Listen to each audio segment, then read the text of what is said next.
What's going on, everybody? Welcome to the Broken Tables podcast. This is episode number 32. I am your host, Jeffrey Vegas, here with my co-host, as always, Rome. How you doing tonight, man? You know, I'm just going to spoil the whole podcast and let people know that this was like an all-time great episode of AEW Dynamite. So, you know, if you want to stick around, please do. But like, that's it. That's the review. It was. I was going to say something similar. That's funny. Thanks to everybody that is listening to us on Amazon Music and Apple Podcast, Google Podcast, and Spotify. Those of you watching on YouTube, thank you guys as well. And please hit that subscribe or follow button on whatever app you happen to be watching or listening on. It really helps out the channel, so thank you very much. Yeah, and like Rome said, this was one of the better episodes of Dynamite I have seen in a while. I mean, of course, we're just going to start at the beginning, but it's one of those, like, where do you even start at what was the best thing on the show? Man, this absolutely incredible episode. I was blown away more than once. Yeah, same, absolutely. All right, so let's just get right into it, man. Started off with Adam Cole versus Dax Harwood. I really, really enjoyed this match, how they, played into the Shawn Michaels and Bret Hart feud there. Really enjoyed seeing Dr. Martha Hart in the audience. She looks very well. I'm glad to see her out there. She actually looked very happy to see this match starting. She had a huge smile on her face. She was clapping, so it's good to see, Yeah, well, you can't play down the significance of the fact that Martha Hart let Owen Hart's name be used for this tournament. Yeah. Owen passed in 99, that was 23 years ago, and she's yet to sign off on any company doing anything with her husband's name apart from what they already own, so it's like, this is a really big deal. It speaks volumes to, Tony Khan, to AEW, to really just everyone involved, and this has been fantastic. I mean, I think there's no better way than to honor Owen Hart and what he stood for than this tournament. I mean, this tournament has been, this is night one of the tournament. Every tournament match tonight was excellent. Yeah. Again, we're talking about this being an all-timer episode in general, but I mean, the three best matches in my mind were all the tournament matches. And I feel like every single person in these tournament matches pulled out all the stops and, gave it their all. Some, I think they had other reasons to do so as well, which we'll get into. But I mean, yeah, this is excellent. It's awesome to see, and like, I fucking love tournaments too. So this is just awesome. Yeah, I'm glad there's only 8 people in the tournament rather than like 16 or even 32. It's too many to try to keep track of. This lets the audience like easily keep track of who's in the tournament. Like, you know what I mean? Yeah, definitely. I mean, I don't know. I think it would have been cool to have the bracket flushed out a little bit more to make the tournament feel a little more grand. I mean, still do it the way you were doing it, but just add the bracket. I would have done it. And then you can like minimize the bracket once you get to this round. Yeah. But that's an incredibly nitpicky thing. I really liked, like you kind of said, this was a Shawn guy versus a Bret guy in this match with Dax and Cole. Just kind of even seeing the shades of Shawn and Bret, like Adam Cole tuning up the band and, Dax putting in the sharpshooter. And, like, you might have more things to say about this match, but I just kind of want to touch on the finish of the match. I thought that it was one of the most Shawn Michael things ever, heel Shawn Michael things ever, for Adam Cole to win this match via the sharpshooter. Yeah, man, I was blown away that they and the moment he sunk it in, I knew it. I was like, he's going to tap to this. I saw it. Like, it was just, it blew me away. But at the same time, like, the light bulb just went off of like, wow, that's the end of this. And, sure enough, he tried to get to the ropes, but no, he tapped out there. But the big thing in this match for me was that spot where Cole threw him and he slid into the ring post. So, normally people get thrown into the ring post and they kind of go shoulder first. Well, he threw him down to the mat and it caused him to go sideways into the ring post and hit his ribs. That spot was nasty, man. And Dax sold it so well for the entire rest of that match. I think that was even the reason why the light bulb went off for me of, that's the end of this match. He's got him in that sharpshooter and it's locked in.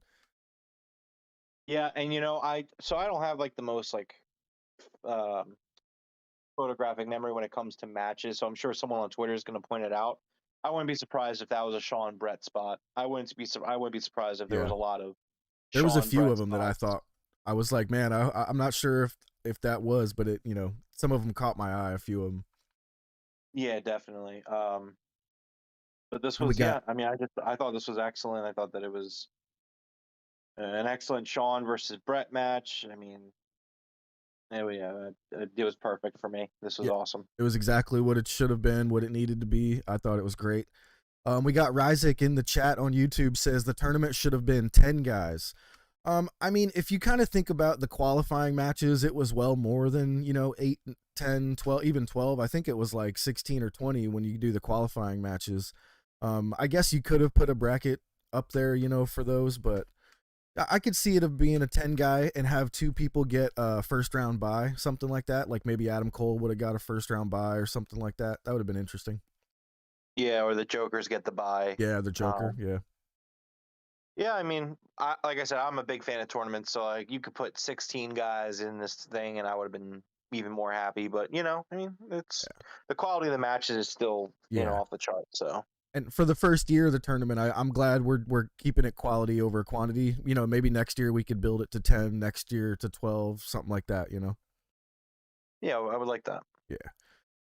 All right. Next up was just a quick vignette with Jeff Hardy and Darby Allin.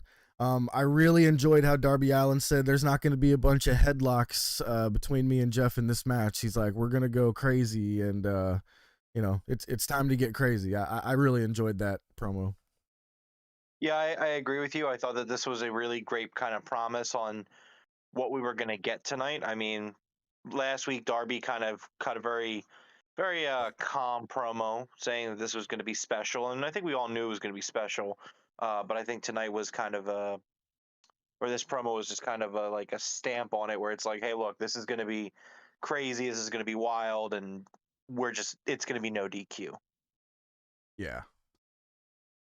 All right. After this, we got Hangman's music, and then I realized immediately that we were about to get Hangman on commentary during our CM Punk versus John Silver match. So that was freaking awesome. I did not expect that to happen. Yeah, I mean they're building up the storyline for the pay-per-view, so yeah. And man, this CM Punk and John Silver match, I could not have loved this anymore. Punk was obviously working the heel when he goes to Long Island. So I'm not sure if everybody knows that, but when CM Punk is on Long Island, he is the heel. It's one of his things. yeah, I loved that he came out in the Islanders jersey. So you think he's kind of trying to make amends, but he turns around and reveals that it is a Tavares. I hope I said that right. Jersey, who was an Islander and is now playing for the Toronto Maple Leafs. Yep. And everybody knows Um, that Punk's a huge Chicago Blackhawks fan, so he was getting booed immediately. It was great. Well, that was why I was kind of confused too, because he came out in the Islanders and he worked me. I was like, why is he coming out with an Islanders jersey? Like he's Yeah. a Blackhawks fan. And then he turns around and then I look it up and I'm like, oh, okay, all right, I got you. Yeah, that was great. That was excellent. I also loved how he cut his music. Yeah. Like he cut his music. He didn't want people singing this song and cheering him. That was great. Um, yeah, I mean, this isn't the first time, or this isn't the last time in the night where I was. I love when they go to Long Island. It's just kind of like their bizarro world kind of thing. And, you know, Punk getting booed out of the building is in one building in the whole country is pretty damn cool. I got really sad. I get really sad when I see the Dark Order come out now.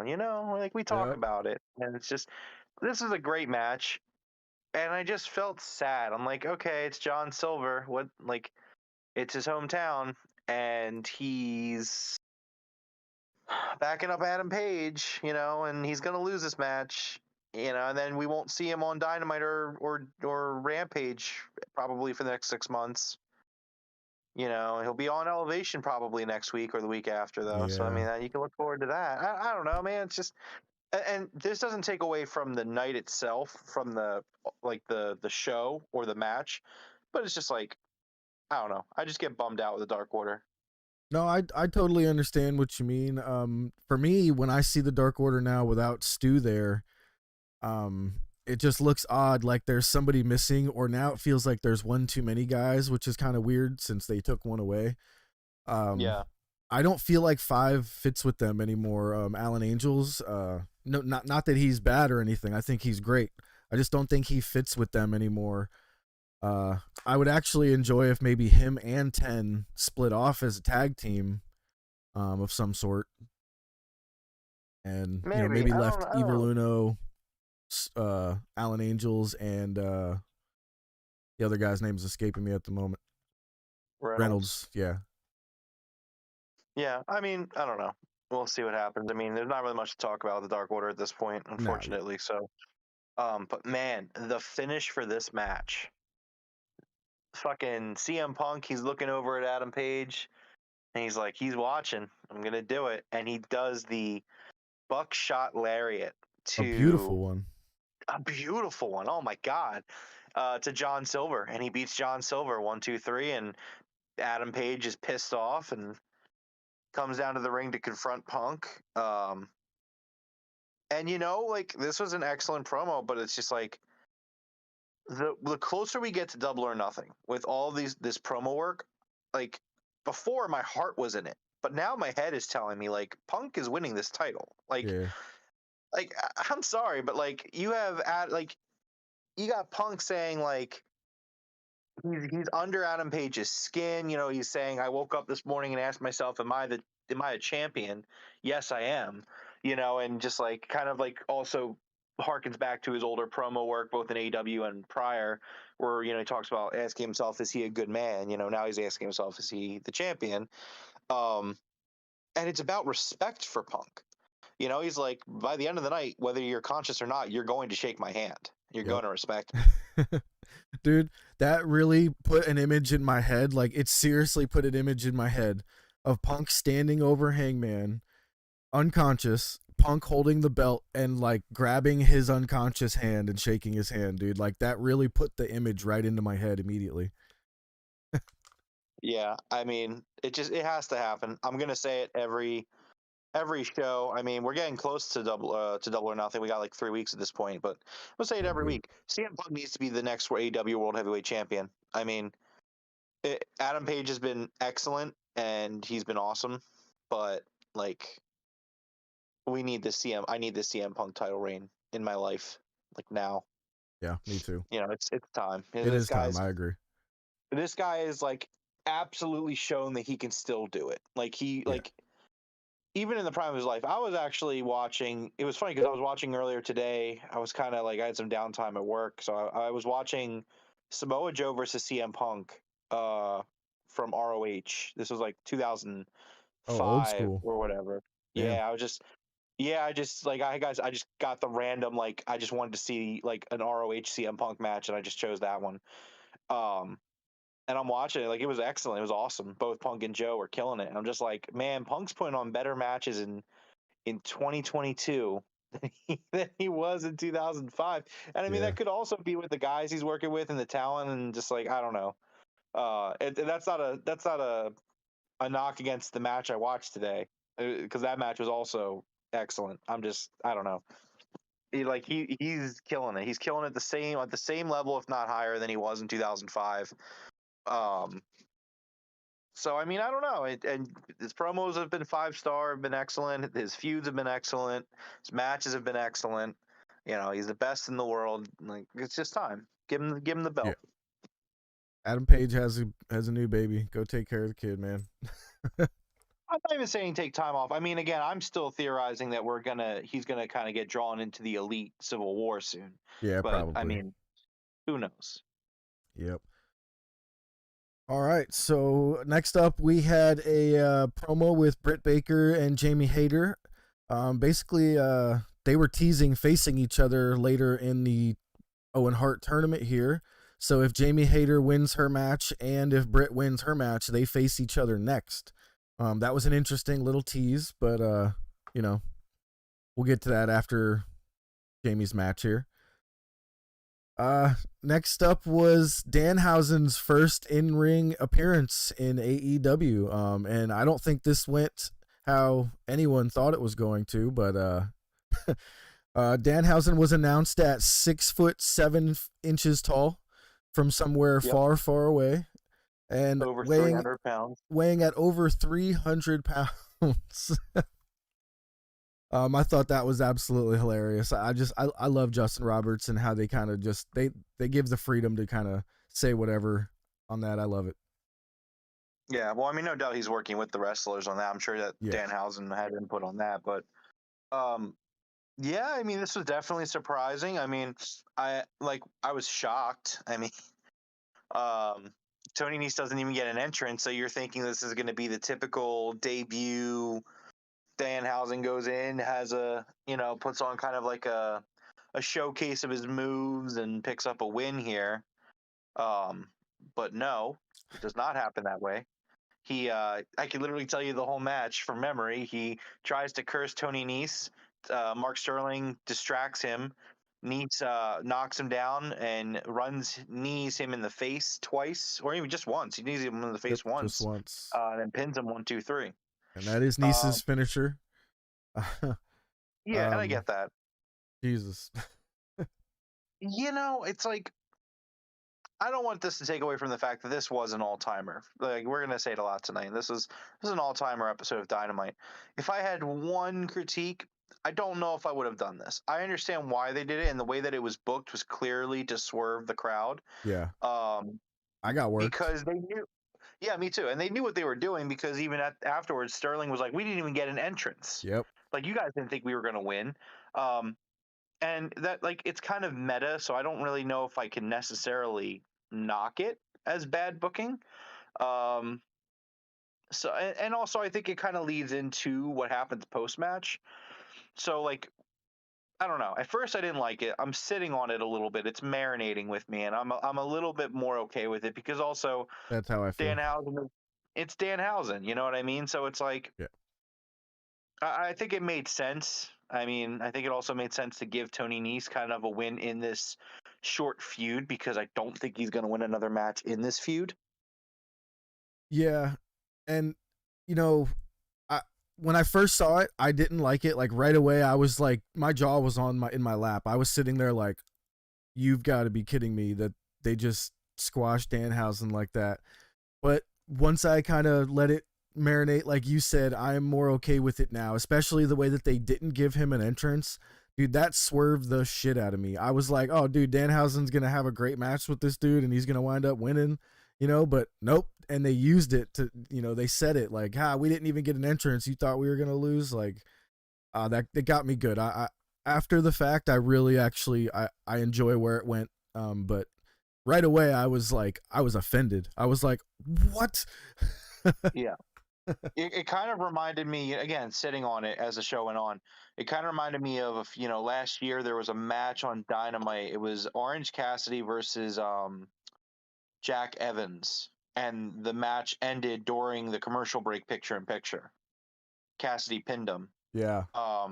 And I do think that it's important to very, very on rare occasions do these types of things to kind of catch you off guard, because you don't want to ever feel like anything in pro wrestling is a guarantee, because it makes it more exciting. So, we as fans get accustomed to certain things. Oh, this guy didn't get an entrance. Oh, he's getting jobbed out. Yeah. So, like, these types of matches are important to the dynamic of AEW and really to pro wrestling. I mean, is it like, if they do it regularly, is it a problem? Yes. Like, but these things exist in the lore of wrestling for a reason. Mm-hmm. So, I mean, they're gonna get their moment. Danhausen's gonna get his moment. And like I said, it's not like we're gonna see Danhausen get jobbed out every single week. No. 5 seconds. He can actually have a decent match. There'd be no reason to not do that. So yeah, Hook comes out to make the save. Tony Neese hits him with another one of his running knees in the corner. Smart Mark puts his foot on his face, tells him to give him another one, but we get Hook out to make the save. Danhausen goes to shake his hand as like a thank you, and Hook actually shakes his hand. We're gonna get Hookhausen, so that's gonna be fun. It's gonna be Hook and Danhausen versus Tony Neese and Mark Sterling. So, like I said, I've been wanting to see Mark Sterling get in the ring, so I'm getting one of my wishes too. Yep, absolutely. We'll talk about that later then. And what's up, Jordan, in the chat? He says, no one remembers the loss an hour later, but everybody's tweeting Hookhausen. Yep, that it did its job, man, for sure. Exactly. Yeah, it's all about the moment. You know, everyone is going to remember that handshake, and everyone's going to remember the team. So I 100% agree. Yep. All right, so next comes Wardlow out in handcuffs again, but this time there was a sign up on the Jumbotron saying "Boo Wardlow," so he got the fans to start booing Wardlow. That was our precursor to MJF coming out. I actually really liked that little touch they added there to that entrance. I wasn't expecting the handcuffs again after he destroyed all the security last week, but he was in handcuffs again. He comes out, and of course we had the contract signing table, the lovely long table with the black sheet over it that I was drooling over the entire time. This may be the best contract signing that I have ever seen in wrestling. There may be one that's escaping my mind right now that I may have liked better. Possibly, you know what, maybe the Triple H Batista one, where Batista puts Triple H through that table, but my God, this was absolute perfection to me. What did you think? Yeah, I mean, this was excellent, man. I really love this. They really started with a Dark Side of the Ring spoof. Now, I know you haven't watched the show, but it was so well done. Like, they got Jericho to do the narration of it, which Jericho does the narration of the show. He was like, wait, I'm not narrating for this asshole. And he's like, wait, how much are you paying me? Okay. Yeah, and it's just like, oh my God, that was perfect. They have like Taz, they have Jake the Snake Robber, they have a few other guys doing interviews. And it's just like an episode of Beyond the Ring or Dark Side of the Ring, and it's just like, oh my God, I loved it so much. You know, and then MJF comes out and he's just over in Long Island. And again, I love this dynamic of, you know, every other show, he is the most hated man in the building, and as the JS would put it, in the AEW galaxy. He's the most hated man. But you know, and for that one night when he's in Long Island, they love him, and I think that's important to have. I almost like, it's just special. It feels like a special moment. It really is, because you actually get to see him be a babyface, and he plays it well. And you think he's gonna turn at any moment, you know what I mean? But it never happens. Like, he's just so good at it. He's so good. Yeah, because he's not gonna turn on his Long Island crowd. No. Like, he even insulted them a tad bit. Like, he said to people in the upper deck, he's like, "You guys are poor but beautiful." You know what I mean? Like, it was so good, dude. Yeah, and he tells, there was a sign that said, "MJF, please come to my bar mitzvah." Yeah, it said my son's bar mitzvah, dude. That was great. Yeah. Even the wife pointed that one out. She's like, "Yo, I guarantee Justin Roberts called that sign out." Yeah, definitely. I thought it was hilarious that he wants to give Wardlow the chance to speak, and he tells the crowd to basically boo Wardlow every time he picks up the mic, and the crowd listened to him. My only knock against this segment was that he did mention one Cody Runnels. Fuck Cody Runnels. But no, he teases the 2024 contract extension or expiration, and we'll see what happens in 2024. Yeah, that was another one that got the crowd riled up too. I wrote down here, because this Long Island crowd all night, it felt like we were in opposite land. We had CM Punk being booed. We had MJF being cheered. Wardlow being booed. Like, I felt like we were in opposite land. It was just really refreshing for some reason. I loved it. I just loved this crowd the whole night. Yeah, definitely. I enjoyed the kind of the bizarro world, opposite world, whatever you want to call it. Just it's fun. It's a fun change of pace. Yeah. So MJF reveals his stipulation to be another lashing of not one, not two, not three, four, five, six, seven, or eight, or nine, but 10 lashes to Wardlow. I thought it was a really good touch to have Shawn Spears do the 10 thing real quick. Yeah. You know, because everybody remembers him from that. He was the perfect 10 for a long time.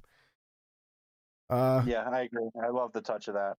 And like I said, the entire night, the entire segment, I was just drooling over that table. I was like, please tell me somebody's going through that thing. I don't care if it's security.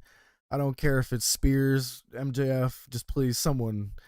And sure enough, you know, I get my wish, and it couldn't have been anybody better, in my opinion, but smart Mark Sterling winning our Broken Table of the Week award already. No one's going to beat it. It was funny because there was actually a broken table on Dark last night.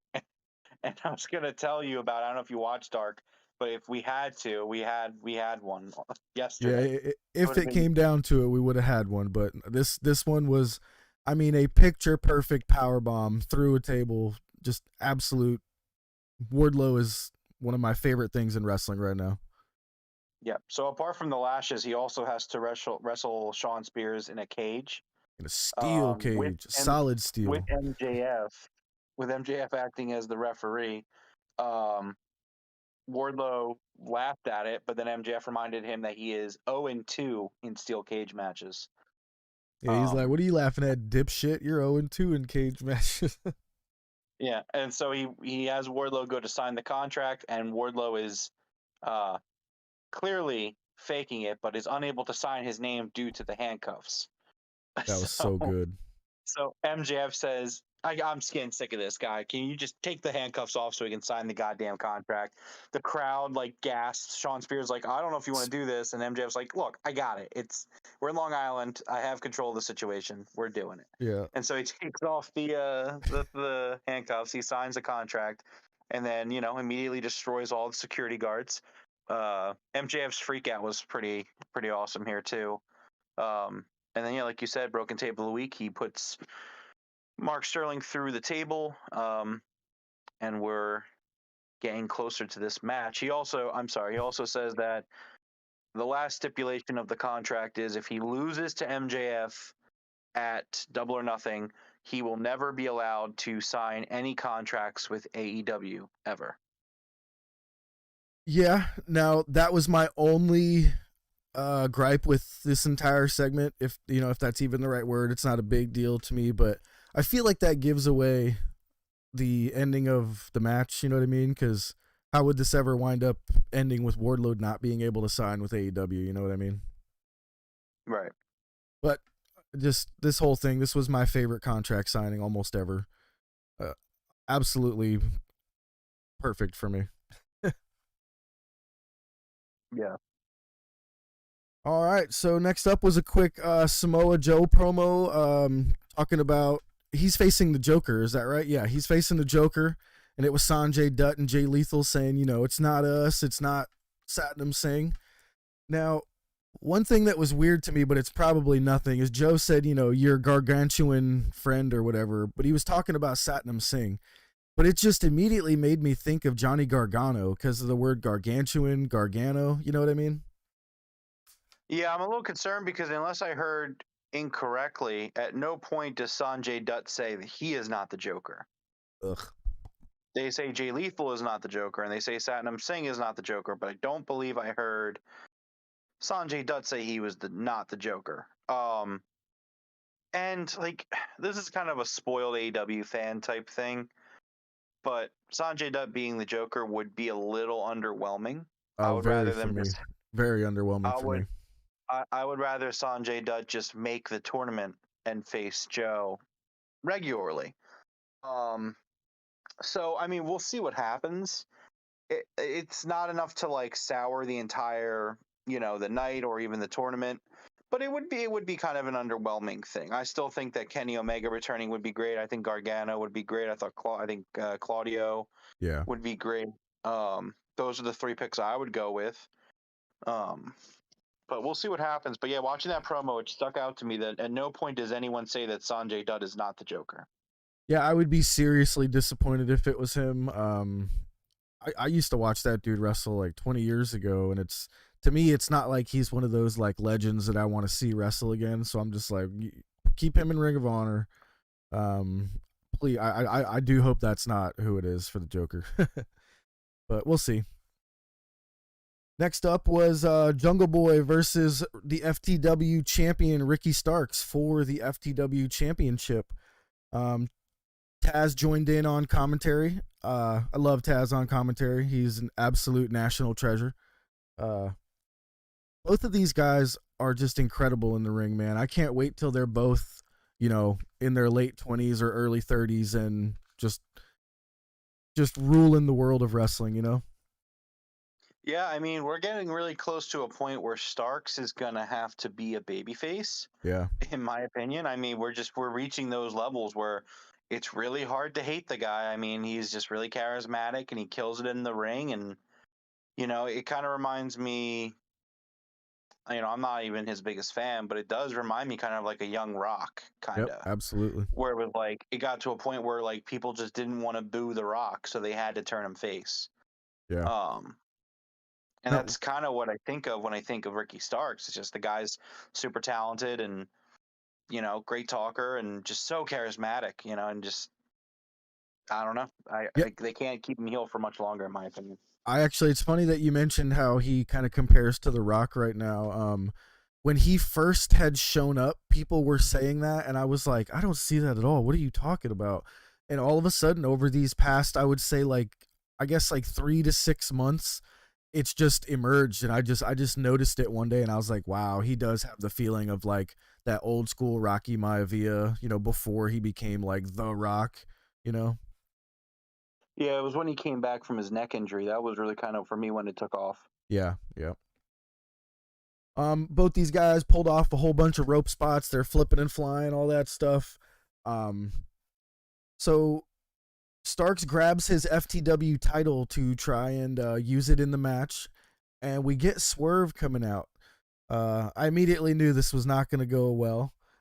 So basically, the referee is distracted by Swerve, and Jungle Boy could have gotten the pin, definitely hit the 1, 2, 3 on him, but the ref was distracted by Swerve inadvertently.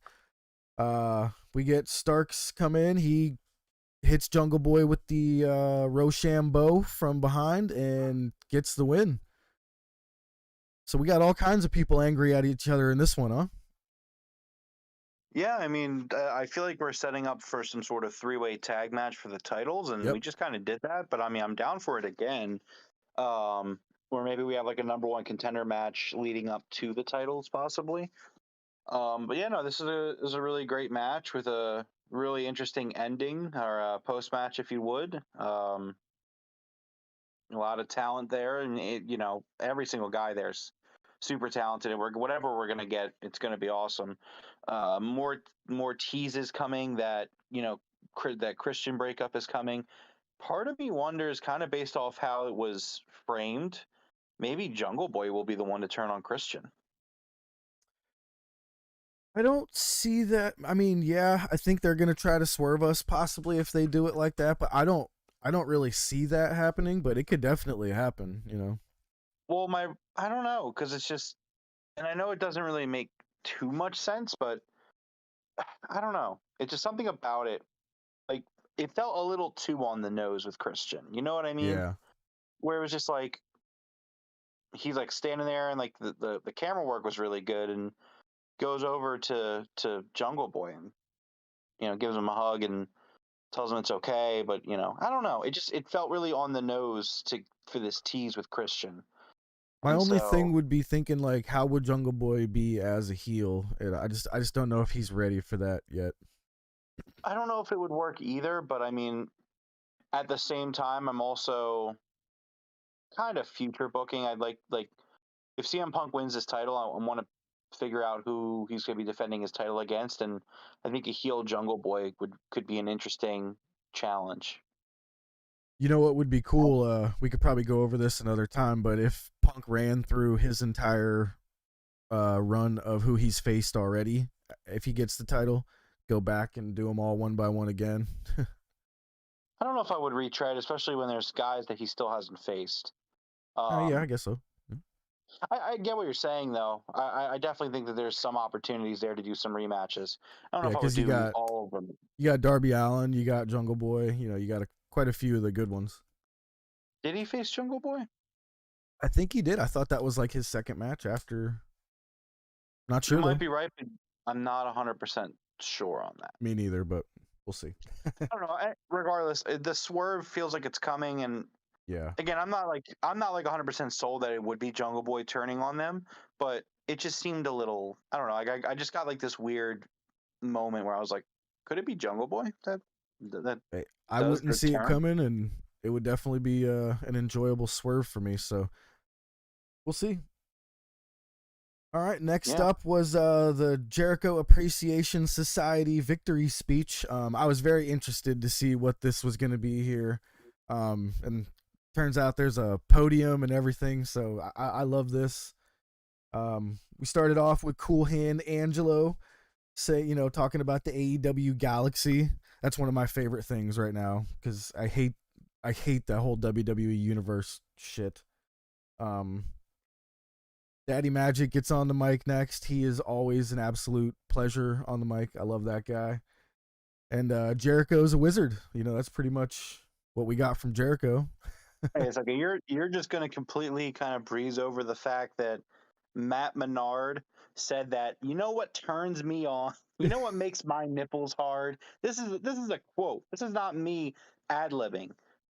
Matt Menard said that he is aroused and his nipples become hard at the mere thought of the Jericho Appreciation Society. Yeah, I was avoiding it, but I knew you were going to throw that in there. Like I was dying. I was on the floor. I was just like, this whole promo was hilarious until it got fucking serious. Yeah. But Jericho was saying how he was from Long Island too, and then he moved away because this place sucks. Jericho's a wizard. One of the things that got me in this was Mox's music hitting. It was so unexpected for me. But what's weird is like 4 weeks ago when they were feuding with Eddie, I was like, man, Mox is one of Eddie's friends. Why hasn't he helped him out? I was like, he's over there in the Blackpool Combat Club. I guess that's not going to happen. And it made me forget about it altogether. I just completely like put Mox out of my mind with Eddie for like the past 3 weeks, I guess. And when I heard his music, again, my jaw was just in my lap. I was just like, no fucking way. Yeah, I was so hyped for this. I was texting Forrest about it, and I was just like, "Oh my god! Like this is wild." And Mox comes out, and they're like, "Oh well, you're still outnumbered." And then the rest of the Blackpool Combat Club come out, and he's like, "Well, you're still outnumbered." And then of course Kingston and Santana and Ortiz appear. And man, the brawl that ensues, there was Kingston. He's literally strangling Jericho, which I thought was an excellent touch. The makeup on Eddie's face to make it look burnt was very nice. It looked burnt. Like that actually looked like a legit burn. Yeah. But this was just super hype. And then I'm sure you enjoyed. So Kingston is strangling Jericho, and they're able to pull Jericho out of the ring, and William Regal just decks him and just knocks him out. That was beautiful, man. As soon as I saw him grab Jericho by the wrist, I was like, oh, he's gonna smash him. And sure enough, he gives him kind of like a wind up, not really a wind up, but he grabbed him by the wrist and he pulled him into just a hardcore right hand right to the face. That was great.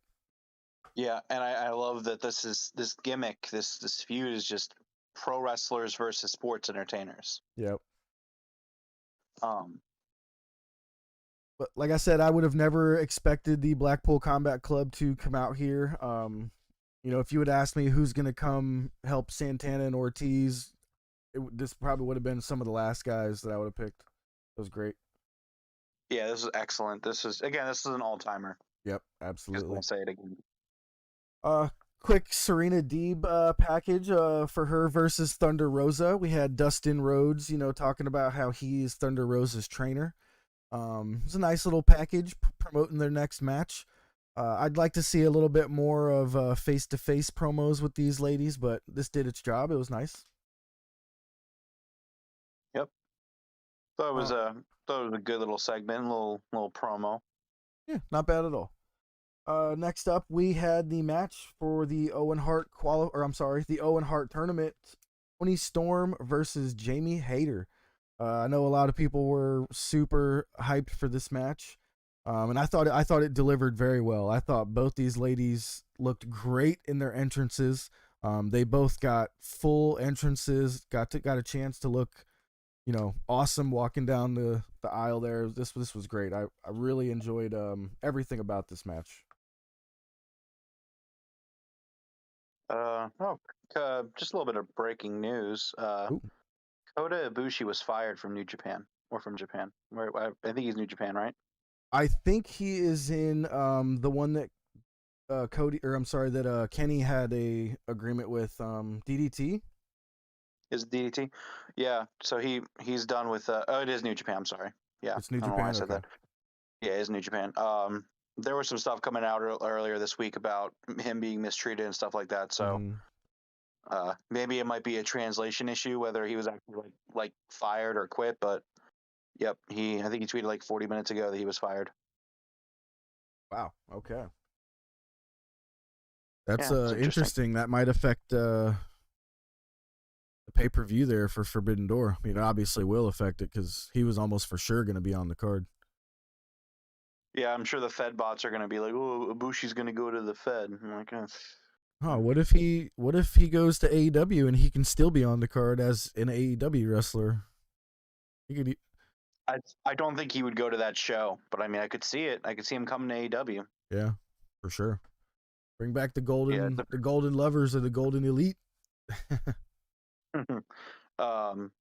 Sorry, it was just something that came up on my No, feed. that's fine. Yeah. To get back to the Owen tourney, the Jamie Hayter and Toni Storm. This was an excellent match. I really love this match. Yeah. There was a Uranagi by Jamie Hayter on Toni Storm on the apron outside the ropes. That looked so nasty, and these girls they fucking rocked it. This was one of my favorite matches of the night, actually. Yeah. So basically, Toni Storm gets a crazy reversal, and hits her Storm Zero pile driver at kind of out of nowhere. It didn't look the greatest, but the way she got it out of kind of like a reversal, I thought that was really neat. Thought it was a great match, great finish. So Toni Storm moves on.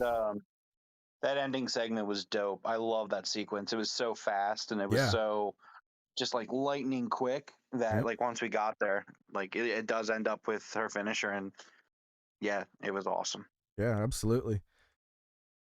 All right, so next up was a quick promo by Scorpio Sky, referring to the match where he's going to be facing his old tag team partner, Frankie Kazarian.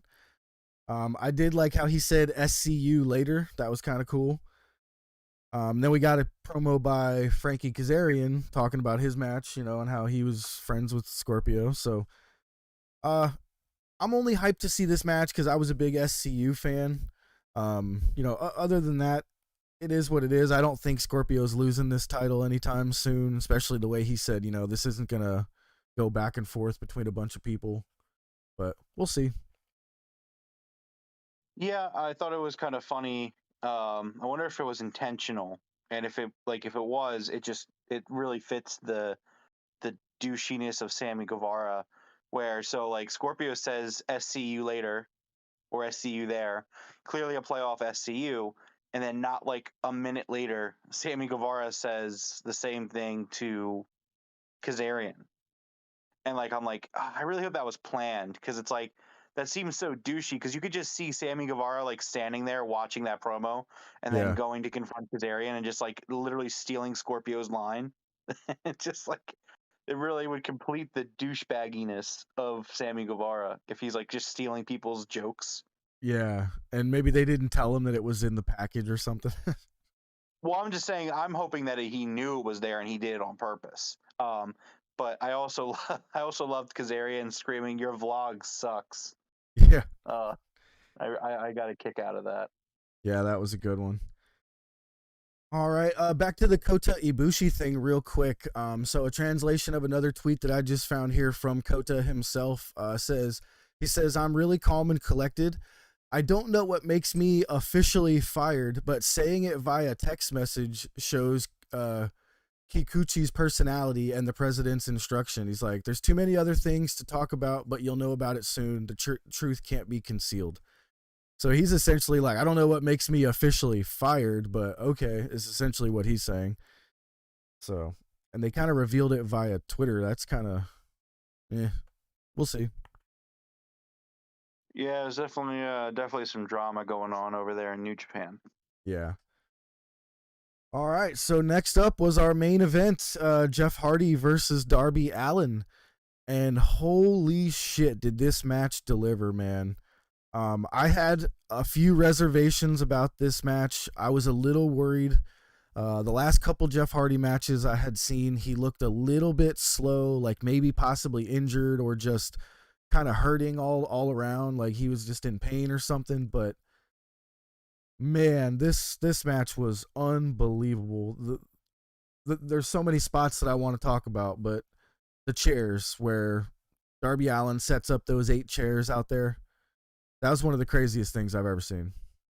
You know, watching this match, and this match was absolutely a 5-star. It was excellent. I understand now why they only gave him 10 minutes. They only needed 10 minutes. They only needed it. Yep, that's all they needed. That's all they needed. I felt like this match had a lot of irony in it. I also found that it had a lot of. I thought it was funny. Just kind of how the match starts. You have Darby basically being the Jeff Hardy in this situation and doing what Jeff Hardy would normally do, which is just dive at him and then just start setting shit up. Part of me feels like that Darby Allin had this match in his head for a long time. Yeah. Like, just the way Darby was moving, the way Darby was doing it, like I don't know why, and maybe I'm wrong. Maybe they were that great together chemistry wise. But part of me wonders, like, did Darby Allin like man, if I ever wrestle Jeff Hardy, I want to do this and I want to do this and I want to do this, and like Dude. That was what I saw when I saw this chair thing. So he gets right to work on it. Like he's just setting up this table of chairs. I would almost make the argument that maybe, just maybe, this would be the broken table of the week.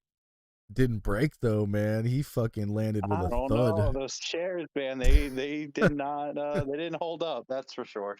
But no, man, this is excellent. I mean, we get, the match starting out at 100 miles an hour, and Darby sets up the chairs. Jeff kind of gets back into it, and they fight a little bit, leading up to like the first of 3 crazy spots. So we're in a commercial break, and I'm watching this commercial break. Yeah, me too. And I'm texting Forrest during this match, and Forrest is like, oh no. And I'm like, and I jokingly send him the like Kool-Aid man, oh yeah, Jeff. And then I'm like, I look up at the picture-in-picture, and I realize that Jeff Hardy has set the ladder over the chairs. And I'm like, oh wait, oh shit, Jeff Hardy's about to die. Yeah. He's about to die. Because I think that they're going to do the swanton onto these chairs. And I'm like, this is not a good idea, guys. I said the same thing. I was like, oh no. Yeah. But so it ends up, they come back from commercial break, and the roles kind of get reversed, and Darby swantons. And oh my God, what a spot. What a spot with Jeff. Just, Jeff didn't get a full catch on him. No, yeah.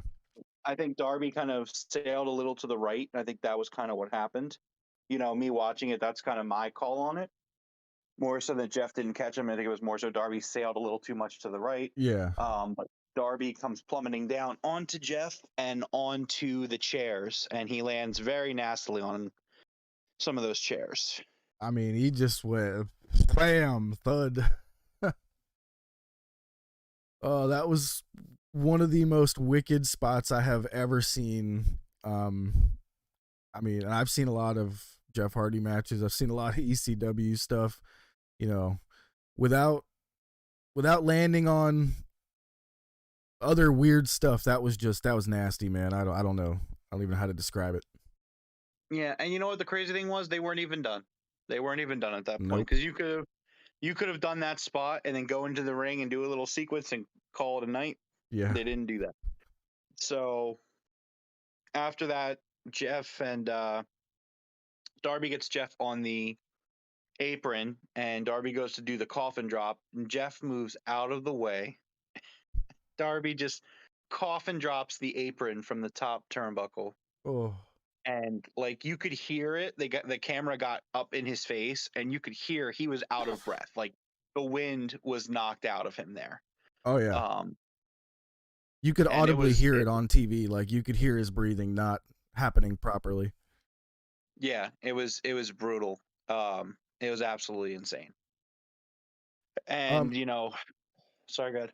I was just gonna say there was one thing I wanted to mention real quick about at the very beginning of the match, the shotgun drop kick, and then immediately going to Darby's tope suicida through the ropes. This, to me, this was Tony rewarding the people who watched the stuff on YouTube, because I don't know if you saw it, but there was a interview with Jeff on, I don't know if it was a vignette or something about the match, but Jeff was like, there's one thing I don't want to take from Darby, and that's his tope suicida. He's like, when he flies through those ropes, he's like, it's terrifying. He's like, I don't want to take that. And it was the first thing that he took from him in the match. So I felt like that was like a nod to all of us that, you know, watch everything that they put out on YouTube and Twitter and all that stuff. Yeah, definitely. Yeah, and so they do that crazy spot with the failed coffin drop, and then Jeff Hardy, Jesus Christ, Jeff Hardy grabs the steel stairs and turns them sideways and places Darby Allin on top of the steel stairs. Gets on the top rope. You think he's going to swanton onto Darby. He does the swanton, but Darby rolls out of the way, and Jeff just slams onto the steel steps. And I'm just sitting here like, guys, this is excellent. I love this match, like, so much. And I texted Forrest, and I was like, this was singularly the greatest and worst thing I've ever seen. Yeah. Because it's like, for me, like the way they land with these spots is what can really do it for. Like, I know you don't like the thumbtacks, and like, yes, I buy it. Like, I buy into all that, and like, it does affect me. But like, man, sometimes these guys jumping off ladders, how they land, like that shit's scary. Yeah, like, you can land on some thumbtacks and it hurts. But like, if you're falling off a ladder, you could land on your neck wrong and you're not moving anymore. Like, it's not funny. I'm not laughing at it, but it's some scary shit. So, oh, I mean, Hardy hit those steps as hard as you can, jumping off the top rope, swanton, bam. I mean, and I was more surprised that he took it with the stairs sideways. Thank God that those stairs held up. I mean, like, it would be one thing if he's like landing on the stationary, like, laid down stairs. Yeah, I think that's why they do it that way. It gives a little bit, there's a little bit of give to it. It kind of flexes. Whereas if they were down like they were actual stairs, that would just be like landing on actual steel, you know? I guess so. Yeah. But so, you know, that happens, and then they end up back in the ring. Darby does the coffin drop, and you think he's going to win the match, but ironically enough, the winner of the match used a wrestling move. Yeah. And Jeff Hardy rolls him up into a crucifix pin and gets the win. And this was probably I think this was either the third or fourth time my jaw was in my lap while I was sitting here watching this episode of Dynamite.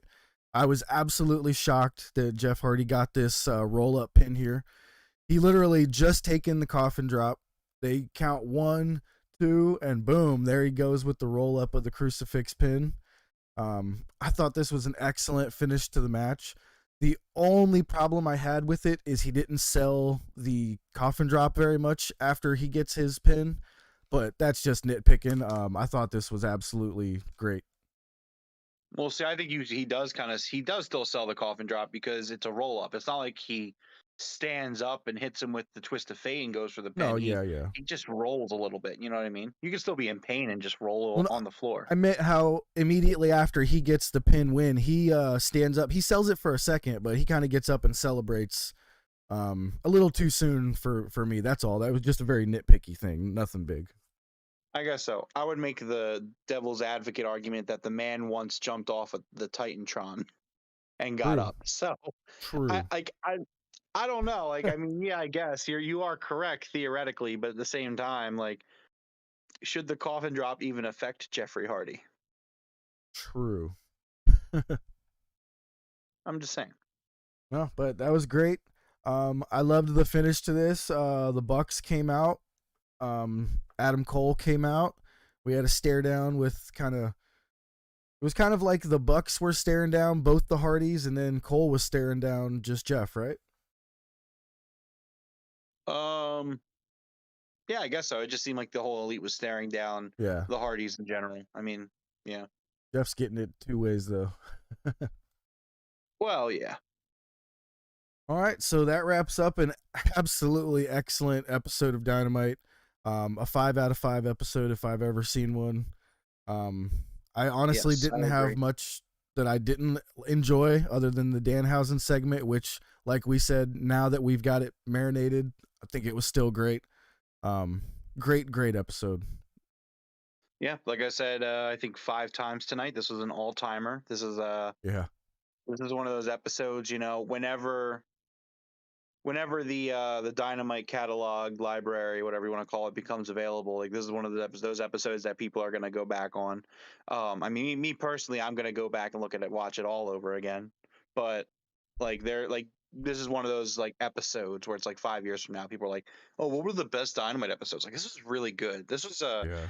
there were I like again, apart from the Danhausen thing, which if we're talking about the whole segment as a whole, I thought it was great.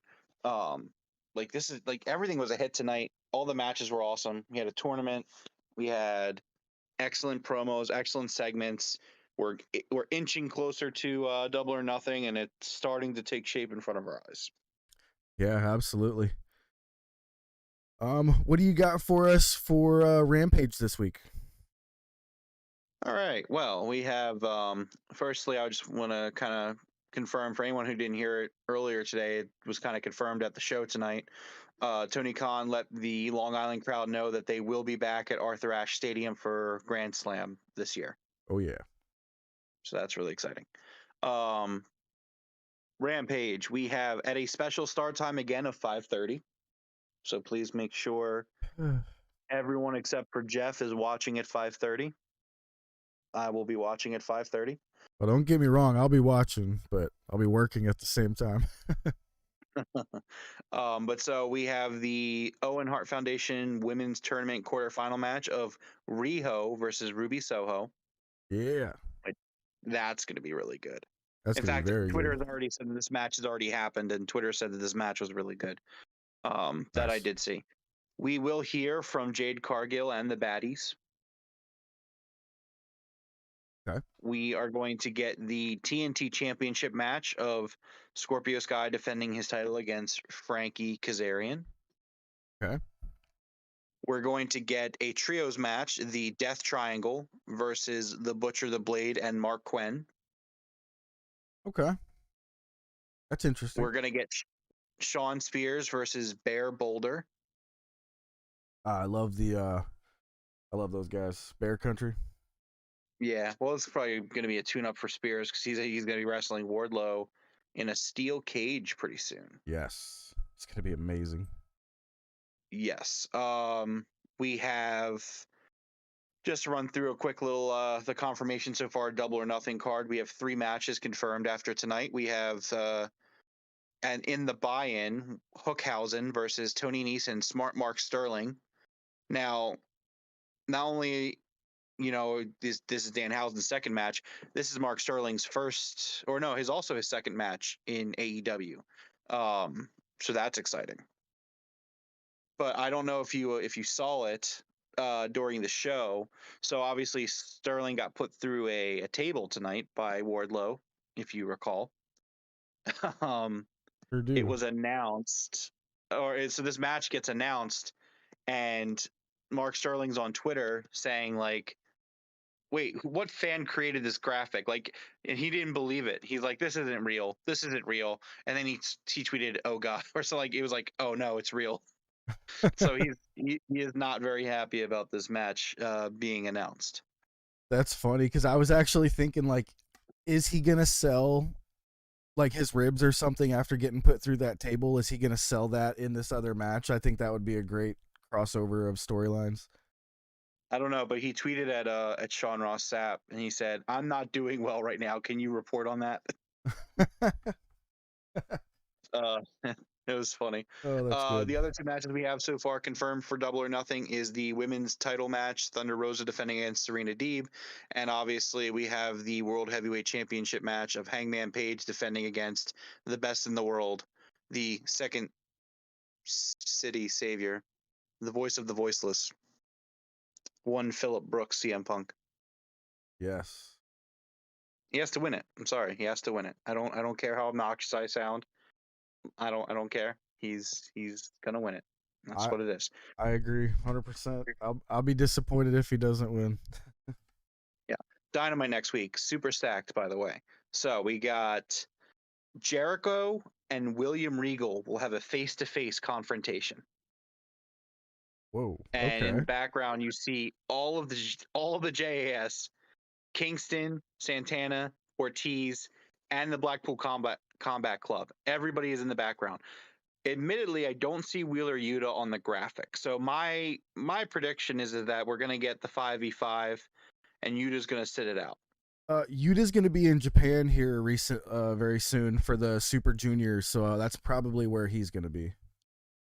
That would make sense. Yeah. I'm expecting Regal to personally say that this is going to be a blood and guts match. Ooh. Kind of. Probably, personally, he's going to pay homage to the fact that he used to say War Games. Mm-hmm.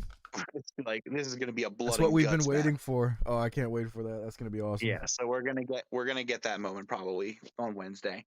Other things announced: we have Adam Cole versus Jeff Hardy for the Owen Hart Foundation Men's Tournament semifinals. We have Wardlow taking 10 lashes next week. Hangman Adam Page versus Konosuke Takashita with CM Punk at commentary. Which I love that their whole feud is just really just told between the two of them working commentary. And just like it reacting to each other's matches. Yeah. Samoa Joe versus the Joker. Could be Kenny Omega. Could be Johnny Gargano. Could be Claudio. Could be Sanjay Dutt. We'll see what happens. Yeah, I'm kind of worried now about this since they kind of like referenced it in this feud with Samoa Joe and Sanjay and Jay Lethal. I'm worried it's going to be somebody that has to do with, that. And I don't know if that's exactly what any of us were really looking for, but we'll see. We'll see. Yeah, part of me is wondering, are we going to get us see? And then here's the thing, right? Here's where I'm trying to figure out if this is really going to be a Sanjay Dutt pick, right? Because in my opinion, I think that Samoa Joe needs to lose in this first round of the tournament. And here's why. So you look at who's in this tournament, and everyone involved is already in a storyline except for the elite guys, right? So Samoa Joe is currently feuding with Lethal, Dutt, and Singh. Okay. Mm-hmm. Ray Phoenix is currently feuding with House of Black. Kyle O'Reilly and Ray Phoenix are the other side of the tournament bracket, so whoever wins the Samoa Joe match has to face Kyle O'Reilly or Ray Phoenix. Ray Phoenix is currently feuding with the House of Black, so I don't see him taking up a pay-per-view spot on a not related no storyline. which means that it would be Kyle O'Reilly versus Joe. If, assuming Joe wins, because I don't see Sanjay Dutt beating Samoa Joe. My thing with that is that is Joe really going to go to the finals while he's dealing with a feud of 3 other guys? And like, can we expect that to last? You know what I mean? Like, Yeah. I would much rather think that we're going to see like Joe versus Lethal at Double or Nothing. At least that's how I would read that it's going to be booked, but I don't know. Yeah. And then on the other side of the bracket, you have, Jeff Hardy and Adam Cole, which I don't think Adam Cole is going to lose to Jeff Hardy. No. Just don't see that happening. So you're looking at Adam Cole in the finals, and Cole is not going to face Kyle O'Reilly in the finals. You're not like, I don't see them doing that. I mean, they're not going to break up the elite that way. And so it's like Joe versus Cole would be a great match. But again, Joe's got that other feud going on. So that's why I kind of feel like it can't be Sanjay Dutt, because it's like, I think whoever the Joker is going to go to the finals. That's why I think it's going to be Kenny Omega. Because Kyle O'Reilly beats Phoenix, and then Kenny comes back, Kenny beats O'Reilly, and then Kenny beats Cole. It just makes a lot of sense to me. That being said, the reports say Kenny's still hurt, but I don't trust those reports sometimes. So. No, yeah, I'm all for it being Kenny Omega. All the timing feels right.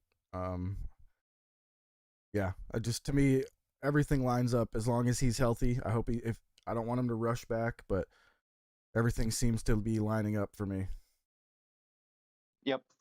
So we are going to get Joe versus the Joker. By the way, this Dynamite is a special Dynamite event, Wildcard Wednesday, because we're also getting Britt Baker versus her Joker. Who do you think it's going to be? So, if it is Kenny on the male side, on the female side, I'm thinking it's going to be Athena, formerly known as Ember Moon. But the way that they talked about it, they kind of mentioned that they're already signed to AEW. And I saw Athena put out a tweet saying like, if they ever call me, I'm ready. So I don't know if she was putting that out there to kind of throw off the scent trail or what, but she's definitely been my number one to come to AEW for a while now. Okay. And then lastly, we have Kyle O'Reilly versus Rey Fenix for the Owen tournament quarterfinal. Nice. I love both those guys. It's going to be an interesting mesh of styles. We got Kyle O'Reilly, who's kind of like a bruiser, brawler, and then we got, Phoenix, who, of course, flippity flying all over the place. That's going to be interesting. I think that'll be cool to see Kyle O'Reilly try to keep him grounded a little bit, but that'll make it, when the high-flying stuff happens, it'll make it even better, Yeah. I don't know. It's definitely very interesting. Yeah, I don't know how this tournament's going to go, because I feel like there's only one way that makes sense for it to go, but at the same time, it feels like Sanjay Dutt's kind of being teased to be the Joker. So I don't know. I'm very intrigued by it. The women's side is much more of a toss up, because I don't really know who's winning the women's tournament one, which really shows you the depth of the women's roster in AEW. Because it's like, I'm looking at this bracket, and I'm like, I don't know. I think any of them could win. I mean, Toni Storm could win. Sheeta could win. I mean, I don't think Red Velvet's going to win, but you know what I mean? Like, there's options in this tournament that I see winning. Yeah, that's one of the things I love about AEW. It's hard to predict winners of matches. It's hard to predict winners of tournaments. Just one of the great things about them. I love it. But god damn it if it's not fun to try. Hell yeah. I love trying. Like, I don't get it right very often, but I love trying. Yep. All right. Let's see here. I got one little thing I wanted to try out with you here. We're going to do something called the good, the bad, and the ugly. But tonight was such a great episode. We didn't really have any bad or ugly. So maybe we'll save that for something else down the road. See, that's what I'm saying. I see you've pitched this idea before. This is kind of Did I? behind the scenes podcast stuff. You've pitched it. What? Like, here we go. What do we do? Like, I don't. You want me to pick something bad here? I mean, I guess Danhausen losing, Well, but I mean, I guess what that would force us to do is we'd have to do some sort of review a little bit, and then we'd have some bad and ugly just about every week, huh? You can do that. You know, something right. I was texting Forrest today. And I don't consider myself to be the kind of guy that hates a lot of things. But I gave him a list of the things in the world that I hate. You know, it's a short list. There's 4 things on the list. Would you like to guess what the 4 things on the list are? Just take a shot in the dark. All 4 of them are the E. No. So, Cody Rhodes has to be one of them. Cody Rhodes is number 1. Okay. Number 2 is the Fed. Number 3 is the Dallas Cowboys. Oh, and number 4. And number 4 is the state of New Jersey. I fucking hate New Jersey. Like, I'm sorry. Like, it's just, it's not it's the worst state. It's the absolute worst state. It's the armpit of America. You can't make a left turn in New Jersey. The laws in New Jersey are just stupid. Like, New Jersey sucks. Like, I'm sorry. Sorry, not sorry. You know, go watch the musical Hamilton. They take shits on Jersey too. Jersey sucks. Nobody likes Jersey. Not even people that live in New Jersey like New Jersey. How bad is New Jersey? All of the bad New York football teams play in Jersey, so New York doesn't have to fucking deal with it. Like, come on. Like, I'm sorry.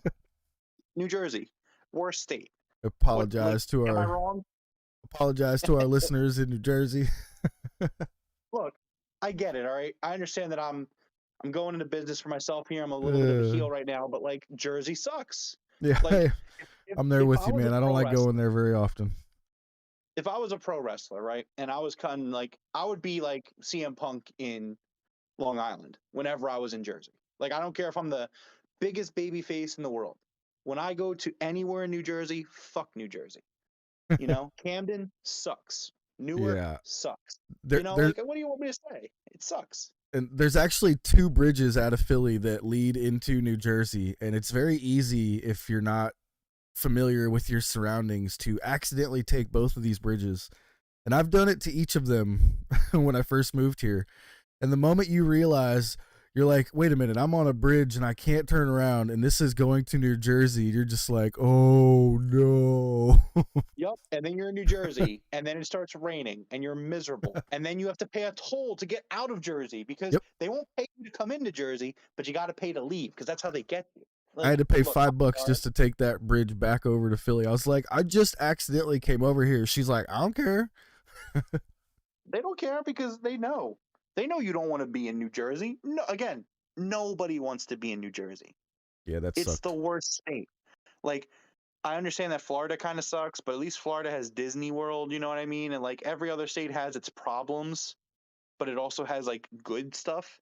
I can't think of any, except for the fact that Forrest lives there, and I love Forrest. You know, he lives there. That is true. That's the one thing that I like about New Jersey. But like, he used to live here, so he's not even like a Jersey guy. You know what I mean? He's a Philly guy that moved to Jersey. So it's like, what do you like? I don't know. But anyway, those are the 4 things I hate: Cody Rhodes, the Fed, the Dallas Cowboys, and New Jersey. All right. Well, on that note, let's go ahead and close us out for the night, huh? Sure. This has been episode 32 of the Broken Tables podcast. If you enjoyed this episode, please consider giving us a like and subscribe or follow, depending on where you find us. Thank you for listening to us on YouTube, Spotify, Amazon Music, Google Podcasts, and Anchor. You can follow us on Twitter at Broken Tables Show or on Facebook and Instagram at The Broken Tables Podcast. We go live on YouTube following every single AEW Dynamite, Rampage, and even pay-per-views. Double or Nothing is coming up on the 29th, so we will be doing a pre and post show where I will be putting my Broken Predictions Championship on the line. We hope to see you again, but until next time, see you later. Right on. Everybody, peace.